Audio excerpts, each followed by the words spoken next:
Thanks everybody for waking up so early to hear my talk. So, ready to hear about a little crime this morning, huh? Well, let me start with some questions. Now, we're going to talk about a lot of different topics. We're going to talk about the Darknet. We're going to talk about DevOps. We're going to talk about point of sale, malware. We're going to take a journey through many, many different parts. But let me ask, how many people here are familiar with the Darknet? Come on, everybody here. Hands go up, a few hands. Okay. Anybody here use Tor? Anyone admitting to using Tor here? Okay. A few more hands go up. Yep. Okay. And let me ask this question. Is it illegal to be on the Darknet? No, it's not illegal. I get that question a lot, though. I work a lot with criminal investigators as well, and a lot of them are not as used to being on the Darknet as you guys are a sophisticated technical group. But I get that question a lot. Let me ask you another question. Let's see what we think here. Is it illegal to use Tor? Tor? It's not illegal to use Tor. No, not at all. It's not illegal to be on the Darknet. Not illegal to use Tor. What's that? Oh, that's a good point, actually. It's not illegal here where we're in. It is illegal in parts, or de facto, in parts of the world. We'll get you dragged away. But here, people are still allowed to use it, theoretically. Okay, good.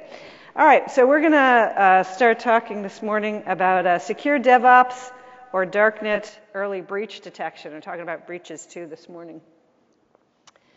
So we're going to start by talking about a famous criminal prosecution, the Seleznev case. Anyone familiar with Roman Seleznev? Heard the case of Roman Seleznev. It was a very famous takedown that was done recently. Anyone know where Roman was taken down? It was an international manhunt for Roman Seleznev, who was successfully captured and, as we'll say, convicted of criminal theft and fraud. He was taken down in the Maldives.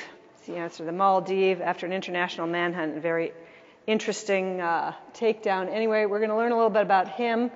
He was his crimes were carding, skimming, always a favorite, and financial and high-tech fraud, that broad statute. And then we're going to do a little technical deep dive to see how they did it and look at some techniques. We're going to look at some password cracking and Darknet acquisition, and some point-of-sale RAM malware and skimmers. Take a tour through those worlds. And then finally, we're going to wrap up by bringing it back to what we do every day, which is trying to do some responsible, hopefully, system administration and security, and what everybody can do to prevent that from turning from an interesting talk into a nightmare in your own company. Okay. Convicted. Oh my goodness. Here's Roman Seleznev. Roman led a great life. He's an interesting character. He had a number of aliases. He bankrupted a number of businesses. He started targeting businesses in the Seattle area. He actually started small with pizza parlors. It was pizza joints in the Seattle area found themselves targeted at their point-of-sale terminals, and credit cards stolen, and people that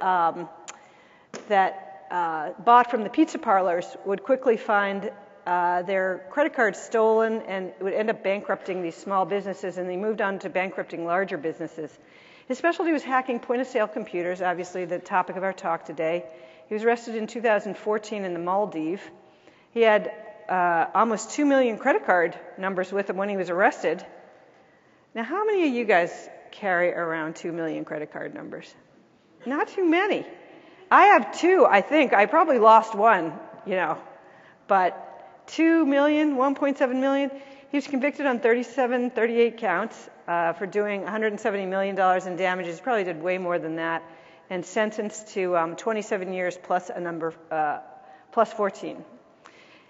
And he's kind of a legendary figure because he actually was a great innovator and really developed the whole stolen credit card data business to a great extent. He was like one of the original carders.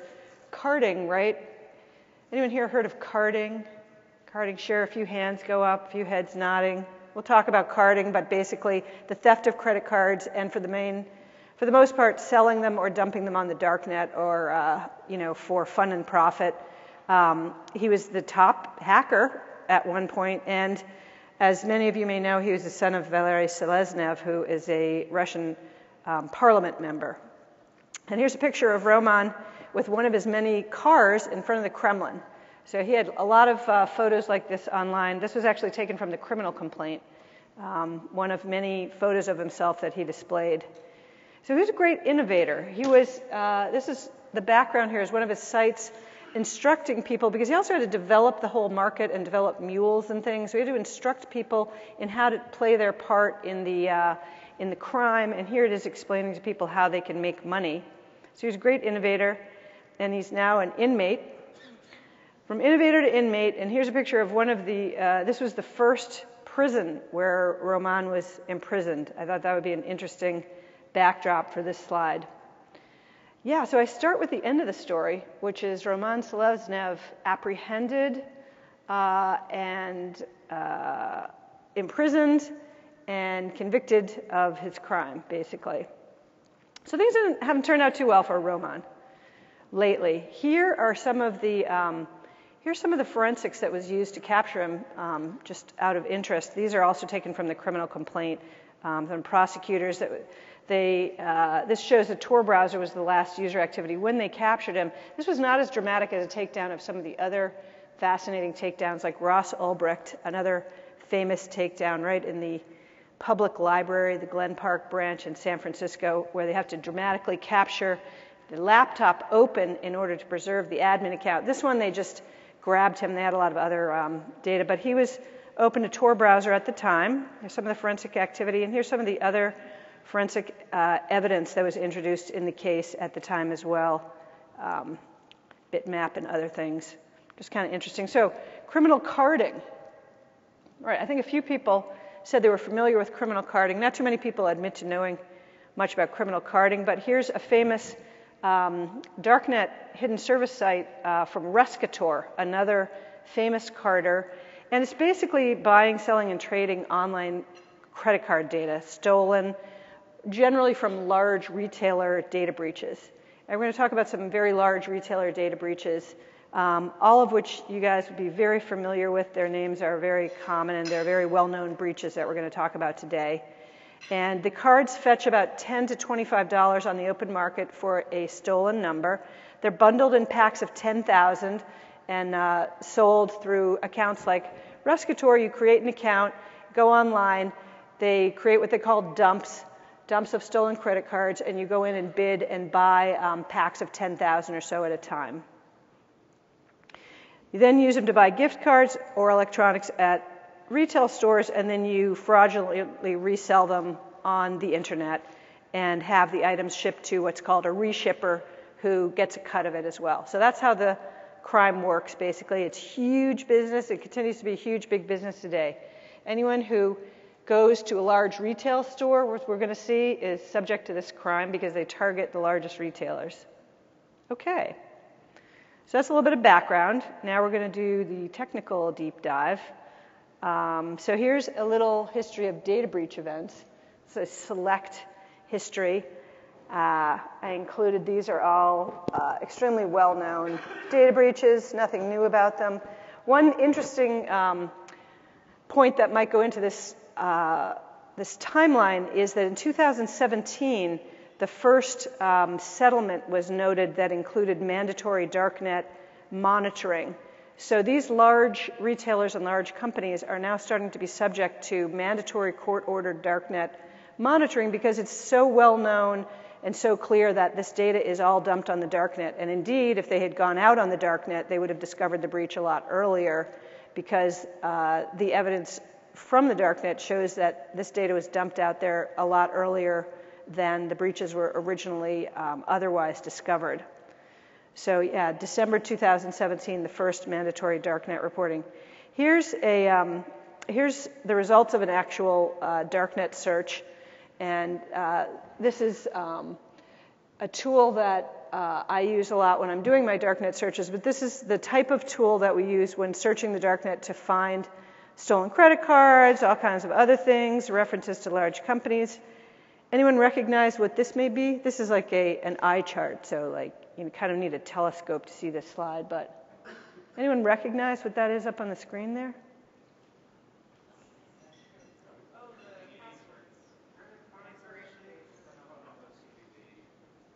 CVV, I heard a few people say CVV, that's right. These are stolen credit cards there. This is your credit card data. And if the credit card number is not enough, they've got the CVVs in clear text there for you. Oh, and they've also got the expiration date. Anyone wonder if their credit cards are up on the Darknet? I'll tell you that for sure they are. And here's just an example of a recent search I did that turns up thousands and thousands and thousands of these. Carders dump a sample so that you can look at the sample and test the quality of their credit cards. So that's anyone know what this is? Anyone seen this type of, this clue on the screen? Okay, who said skimmer? Come on, you cheated. Okay. Yes, it's a skimmer. Skimmers are like the Model T Fords of the point-of-sale breach malware world. They were the original devices that one by one were stuck on like ATMs, gas point-of-sale devices were a favorite. The only difference between skimmers, these are little physical devices, very small. This is from my work at Alameda County Sheriff's Office. We got one of these in there the other day, and I took a photograph of it. It was discovered at a major retailer. Where you can see the slot where you stick in your credit card. This one is split in half. So these essentially do the same thing one by one that malware does by the thousands at a time at large retailers. But these are still in use today, still criminal gangs that travel up and down Highway Route 5 on the West Coast and elsewhere in the U.S. on Friday nights out of their headquarters in Anaheim, California. Stick these all up and down the West Coast, stick a laptop in a rental car in a nearby parking lot, and the skimmers communicate throughout the weekend. Every single credit card or card that's stuck in them, they record, and then the criminals return on Sunday night, pull the skimmer off, pull the laptop off, drive the rental car back to the airport, fly back down to Anaheim, rinse and repeat every single weekend. From now till the end of time. They're still out there, skimmers. Fascinating crime. Okay, how they did it. We're going to use Burp Suite. Anyone here use Burp Suite? Come on. Everybody uses Burp Suite, right? Oh, a few people admitting to it. You can get a community edition free out on the internet. It's a fascinating tool. I'm not going to ask if it's legal to use Burp Suite. That will be for extra credit afterwards. So you can use Burp Suite to do some password cracking. What's even easier is just go out on the Darknet and buy or grab a bunch of credentials. These events, these large retailer breaches, start with the attacker gaining credentials from, generally from a breach at an outside vendor. So in the case of the hack that we're going to look at, it's a major, major retailer. And the origin of their attack started with one of their suppliers who had credentials into their own system. So one way or another, you acquire those credentials. Now we take a pause to inquire into my background. Who am I? A little bit. I'm a postdoctoral researcher at Alameda County Sheriff's Office. Work for a major company in downtown San Francisco as well. Formerly a senior manager at Putnam Investments. And also at Bank of New York Mellon. These are some of the companies that I work for. Published a lot on the Darknet, on legal topics. Those are my two specialties. And here are some of the things I do. Teach wayward teenagers how to code, trying to keep them out of trouble in my spare time. So that's a little bit about me. Okay. So this retailer hack overview. Here's another picture of a hidden service Tor Darknet site where carters dump their wares. And what we can see here is an example of, they call them bases, when they steal a huge amount of information and dump it in the Darknet. They call it a dump, and each individual set of credit cards is called a base. And they name their base. And this one, you see the name of what this one's named European Sanctions. And it advertises a valid rate of 100%. So they're interested in the quality of their sales. And they also have another base name, American Sanctions, that they name out here, and advertise that they have not only track 1 but track 2, as well as state and zip, and they don't give any replacements either. So this is from 2014.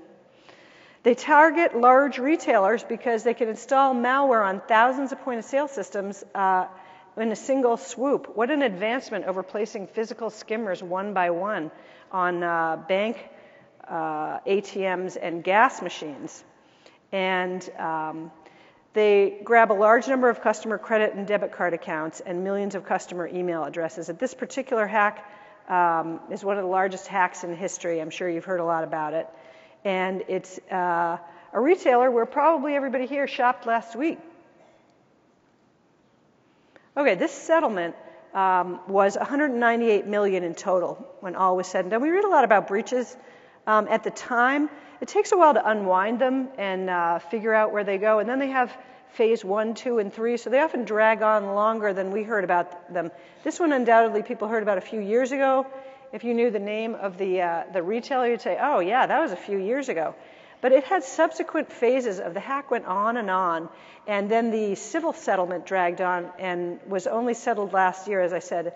This was the settlement that included mandatory Darknet reporting because all of this data was dumped on the Darknet and was available there so much longer before it was found otherwise. So when you go back to your organizations, you might ask yourself if a Darknet search might yield something now that would tell you information that about your breaches, if you have any, that can be very expensive and time-consuming to find out otherwise. So they ended up paying $136 million to Visa and MasterCard. They had only $27 million in fraudulent charges that they reimbursed, which is a tiny number in comparison to their bank fees. They had some civil settlements with consumers above and beyond fraudulent charges. A little bit of legal fees, $16 million there. And this was only the first wave of their civil settlements. So here was the timeline. Started in April 2013 with password cracking, as I mentioned, just to review. And account acquisition from the Darknet, meaning credentials, meaning login credentials. By account acquisition, I mean they went out there and got some account credentials from employees of the supplier and of the retail hack, and their clear text passwords. And by the way, usually if they're targeting employees of a certain company, like maybe any of your companies, you guys might be targeted, they're going to typically grab all of your credentials for all of your logins across all your platforms and all your clear text passwords at the same time, which is a kind of a chilling thought. And then by July 2013, they had launched a zero-day attack to exploit the vulnerability. They were able to jump the barrier between the vendor and they got into the retailer system. By the following spring, they had successfully installed malware on over 2,200 self-checkout terminals at this retailer where you probably shopped last week.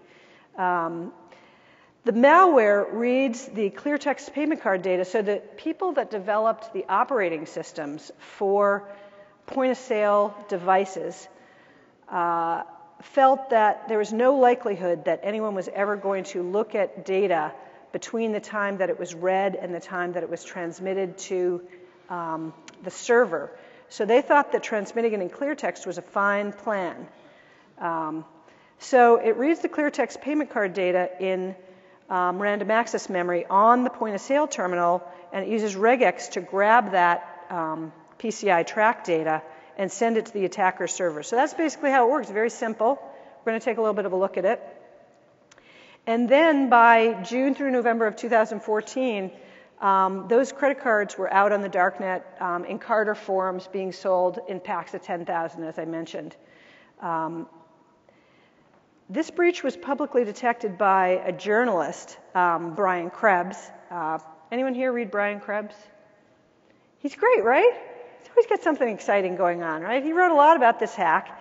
And for heaven's sakes, he was the one that found out about it, because the number one victim of this is really banks to a great extent, as well as the retailers. But banks don't want to publicize this. We don't hear about this from banks. So it was somebody at a bank that was processing these that picked up the phone and called Brian Krebs and said, hey, you might be interested to know all these credit cards that we're finding are converging. Because how do banks find the credit cards that are being stolen? Anyone have any idea how these are actually found? Yeah. What's that? Well, that's true. But the difficult thing is figuring out, you're absolutely correct, is figuring out what is the common retailer. And, banks get fraudulent charges like all day, every day, and they're just getting more and more and more. It's going up, not getting less. But where's that common point? So they have to do a lot of data science correlation and figuring it out. But once they do, anyone know what banks do once they figure out? They go and buy back those card dumps themselves. The banks are the main customers for those online darknet card dumps. They don't want anyone to know about that, naturally. It just seems like it's encouraging crime, right? So someone who is busy searching the darknet carding forums and paying back these carders to buy back their stolen credit cards, banks buy them back, tipped off Brian Krebs and said, hey, there's a huge breach at retailer X, but nobody's talking about it. And better believe retailer X did not disclose this themselves. But that wasn't the end of the breach. It was widely reported. It then went on to a later phase, which was phishing, because all those credentials also, they were able to find email addresses. And all of our email addresses are very valuable for future phishing campaigns. So those are also bought and paid for on the darknet. And by the way, in October 2017, a lot of that breach data was still on the darknet, available. All the customers' personally identifiable information. Okay, so we talked a little bit about how it starts, the skimmers. Here is a screenshot for anybody that wants to know of the consent agreement for the company that requires them to monitor the darknet. Point 4, the company shall maintain and periodically assess partnership with a dark web mining service for retailer name information.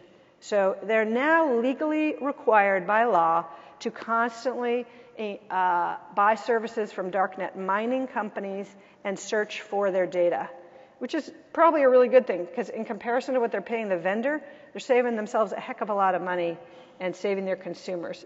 And here's the case citation where this can be found.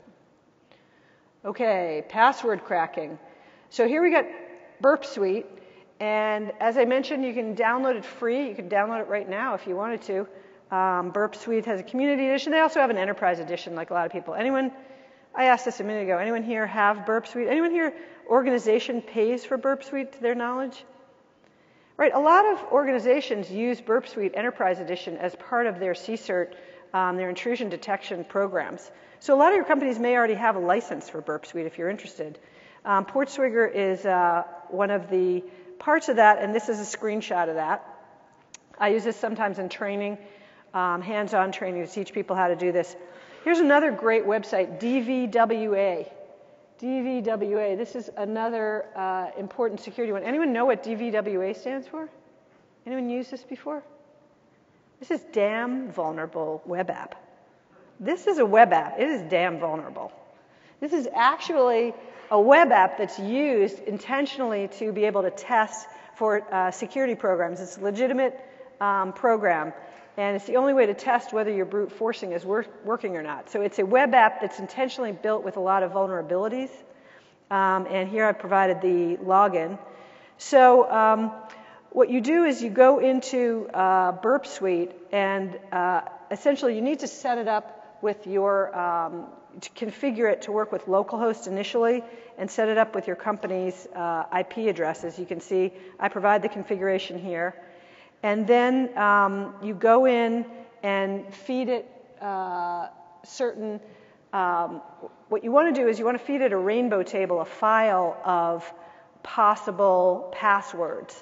And this shows how to set it up. You pop on the intercept is on, and you intercept that traffic that's coming from your company's website here. And once you've got that, you click on the actual web name, the URL that you want to test, which that could be your company or your own personal website, whichever one you want to test and try to brute force. So what you're going to do is you're going to feed in a table of possible passwords, and you're going to get Burp Suite is going to repetitively feed your file until it hits the password that's going to work for this account. And here you click on Spider, and these are basically parameters in the exact way that you need to set it up. These slides will be available later for anyone that's interested in trying this at home. And finally, you want to save your whole rainbow table here under your payload sets. Load it up. You can see select file on the side. You load up your, so you want to go out on the internet if you don't have a rainbow file being a file of known possible passwords. You can go out and find them. They're easily available for a quick Google search on rainbow table. You're going to load it into Burp Suite here, and then you just click and go. And in a minute, it's going to run through all the incorrect passwords. It's going to feed it into account login. So you're going to pick a website that has an account login. Most organizations have a private account login. It's going to feed it, and this one is going to show, oh, my goodness, what is the password for this account? Can anybody see on the screen? What is the one that does not have incorrect checked? Oh my goodness, it's password. The password is password. Never would have guessed, right? Oh my goodness. People use the most common passwords all the time. I chose this as an example because this is very typical. Sometimes you don't even have to use Burp Suite. Just go in. In the lab where I work, we play a game with each other when we're recovering data. Often we have to recover files and capture data of just simply guessing the password on the files. Most common, 1, 2, 3, 4, 5, 6, 7, 8. Works every time. Anyway, with something more sophisticated, this will work. Okay, so that's technique 1. You can try that at home. It's a very interesting technique. It's not very hard. This one we're going to do Darknet credential acquisition. That we already talked about a little bit. Anyone recognize this guy? He was in the news a while ago. This Mubarak? This is Egypt's Mubarak, right? He was the president of Egypt. He's behind bars there. Things aren't looking too good for him. Anyone remember? Mubarak famously shut down the internet in Egypt for a week. That was a while ago. Anyone remember why he did that? Oh, what's that? Exactly, Arab Spring. It was that time when there was uprising in his land, and a lot of videos and photos of the violence were getting out. And a lot of people don't realize the extent to which the internet is choked and controlled in many countries. But so he was so frustrated that he couldn't shut down those videos getting out. Those videos were coming out over Tor. Tor, the tool, that's the Darknet tool, basically. So we talked about Tor a little bit before. Tor is freeware. Anybody can download it. You can go to it right now and download it. And for many people, Tor is the equivalent of the Darknet. It isn't really. It's just one of the tools that's used on the Darknet. But it's one that's used most frequently. And in 2011, he shut down the internet, reportedly because he could not shut down Tor and all the videos and images that were being sent out at that time. Anyone who remembers, there was a lot of unrest. Oh my goodness, who's this guy? Come on, anybody recognize him? Edward Snowden, right? What's that he's got on the back of his laptop? Let's look a little bit closer. What is that? You can see what that is there? Next to the EFF sticker, it's the Tor sticker, right? This famous picture of Edward Snowden, the back of his laptop's got a Tor sticker. Edward Snowden also used Tor to exfiltrate his information. So anyone who's not familiar with Tor may be familiar with these famous incidents and people that use Tor to exfiltrate data. On the right hand of this screen is some of that information that Snowden exfiltrated. Anyone recognize this? Is a famous slide presentation named after an animal. It was egotistical giraffe. This was a national security agency slide presentation, part of Snowden's trove that was exfiltrated. And I included it here as an example because a lot of agencies have tried to break Tor and have supposedly been unable to do that. And this was a slide presentation demonstrating the work that had been done to try to break Tor at that time. So I include this as examples for people to understand partially what Tor is famous for and what Tor has been used for in the past. Okay. Darknet, some fundamentals for people that aren't that familiar with the Darknet. Darknet, Tor is an anonymous communication system, right? And it's not the only one, though. There's a number of them. You've got Yondo, Yondonim, I2P, ZeroNet.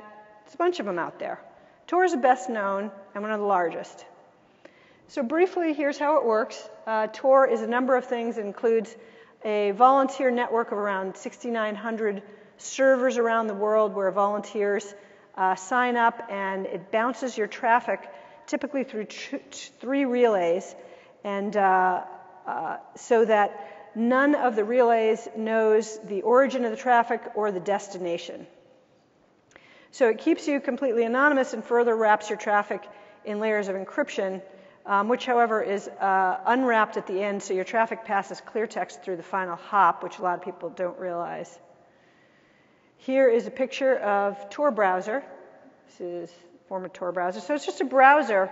It's just like Firefox, or it's based on Firefox, Chrome, or any browser that you might use. Free to download. You can download it right now.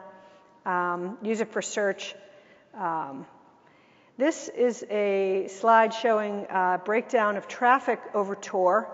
So this was done by an academic researcher, but originally, and this shows currently the amount of traffic. What this slide shows is that the majority of traffic that's actually passing over Tor is criminal in nature.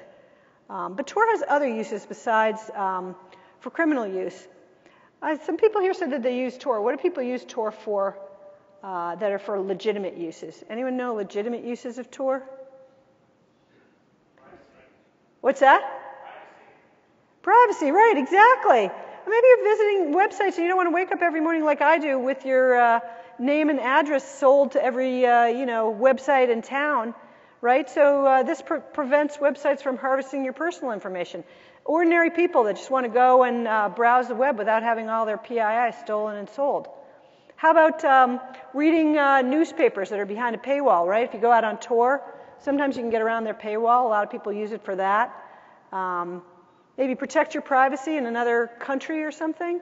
So there's a lot of legitimate uses of Tor, but the empirical information shows that, in fact, the majority of traffic that actually comes through Tor is criminal in nature. Here is a slide that is another eye chart. Nobody could possibly read this slide that explains how Tor hidden services. So aside from Tor browser, there's over 33 known applications of Tor.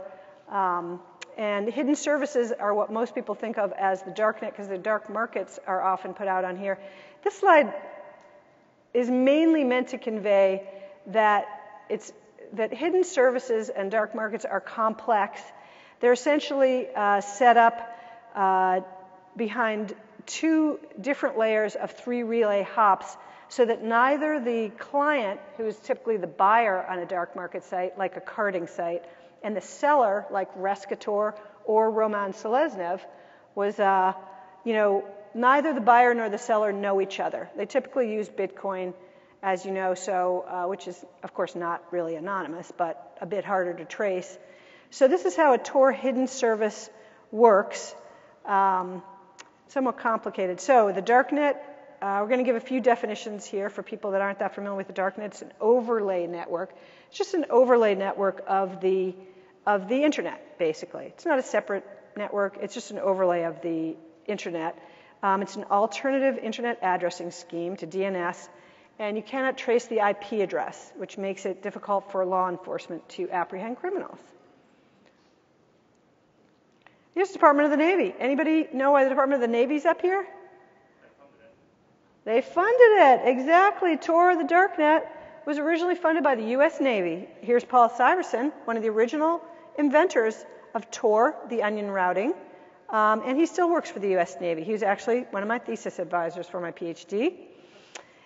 So Tor is a complicating thing. We're not going to go through it in too much detail. It's a network of people, a nonprofit organization, an organization of servers, so it can be kind of complicated. And it also is not a number of things that are named after it, like Tor Mail or all sorts of things that have the word Tor in it that are kind of knockoffs that are not actually Tor. Here's a quick timeline. It was invented in the 1990s by the US Navy. It was taken public in 2004. In 2006, the Tor project was incorporated in Massachusetts. And today, there's about 6,300 Tor relays worldwide with about 2 million sessions daily at 275 gigabits a second, more or less. So that's the background on that. Quick, we're just going to run through the POS/RAM mouse scraper software. This, for anyone who's interested, gives like a little bit of a deep dive into that. This malware is kind of fascinating, actually. It's simple, but it's grown, and the carters steal it from each other and then improve on it. So now it's got all sorts of quality checks built into it and all sorts of features and functionality that's all controlled remotely when it's on your retailer's point-of-sale terminal. These predominantly use Windows OS, and this is something that would really benefit from system administrators' closer attention and knowledge. The captured data is sent to attackers' servers, so we include some examples here. And in this retailer hack, they used BlackPOS. It's a well-known to reverse engineers available out on the internet. Pretends to be a component of antivirus, of course, the most typical thing. It enumerates all the processes that are running on the infected system, and then it scans the process memory for track 1 and 2 credit to card data. This is a screenshot of BlackPOS credit card data output. It's very familiar. So if you ran this malware, you would see this output. Decibel is a similar thing that I reverse engineer here too, coded in VB script. Oh my goodness. C, C++, or Delphi. That once the source code has been leaked online, it uses the HTTP post requests to do the data exfiltration. And this is not cached, not saved in history, and there's no restrictions on data sending length typically for this data, which makes it all the easier to grab. So briefly, it infects the system using a drive-by download attack, which we won't go into here, but you can see it can take several months for an attacker to work their way into the part of the system where they can quickly perform a drive-by download attack. At startup, it checks for reverse engineering tools. It evades detection and terminates itself if it finds effective tools, which it typically does not.